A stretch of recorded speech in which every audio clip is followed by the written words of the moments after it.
Hi there, I'm just in a cafe in Singapore at the moment, and I've been here for about the last 90 minutes, and what I've been doing is reviewing the literature, and that's the key to create a foundation for any research project, is knowing the literature, basically back to front. So where do you start? Well, I've got an old method, like using a computer. Maybe you can do it on a tablet, good for you. But I like to print out my papers, as you can see. I've printed out all the papers here. And in the last 90 minutes, I've just gone through very, very quickly, scanning through the papers, trying to identify which ones have measured performance and which ones haven't measured performance. So I want you to think, whatever you are studying, have a look at the papers that have looked at the performance consequences of that factor. Big data, what are the performance consequences? Performance measurement systems, what are the performance consequences? Supply chain management, what are the performance consequences? Start with that literature, because that's where you start to get insights as to what is working and what is not, or what has been documented, what has not. Until we understand the performance consequences, we never know the actual value of a particular management phenomenon.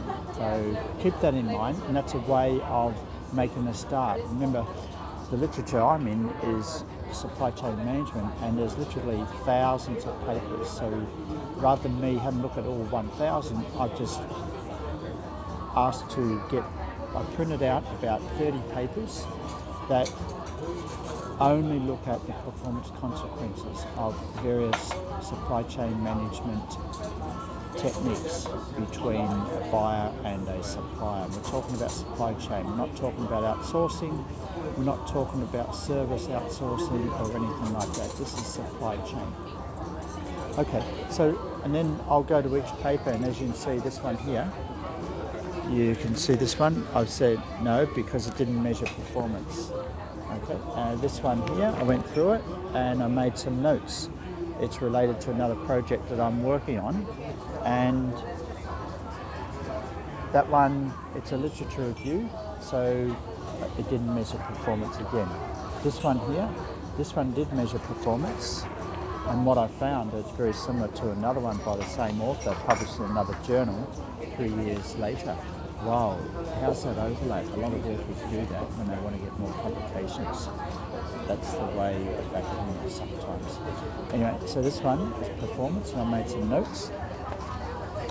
And there's another one. And so I've pointed out, see, look at hypothesis 6, and I've got ticks there because they measured performance.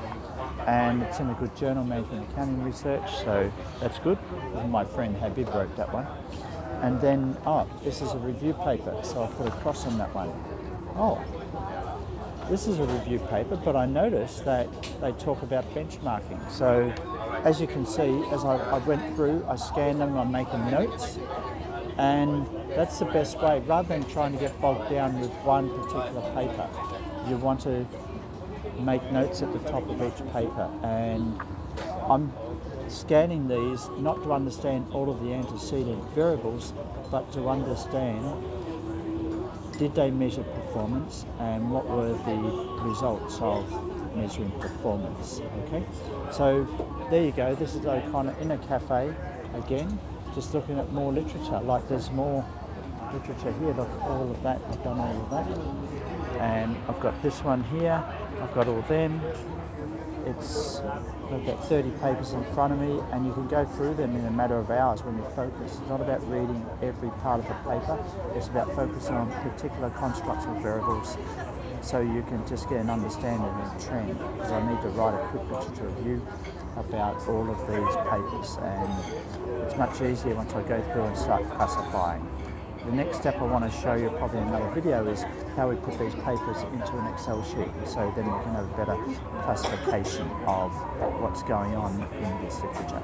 So there you go, this is O'Connor from the cafe in Singapore. Not bad here. Put the headphones on, the Bose, and this is how you can stay focused and concentrated. Bye for now.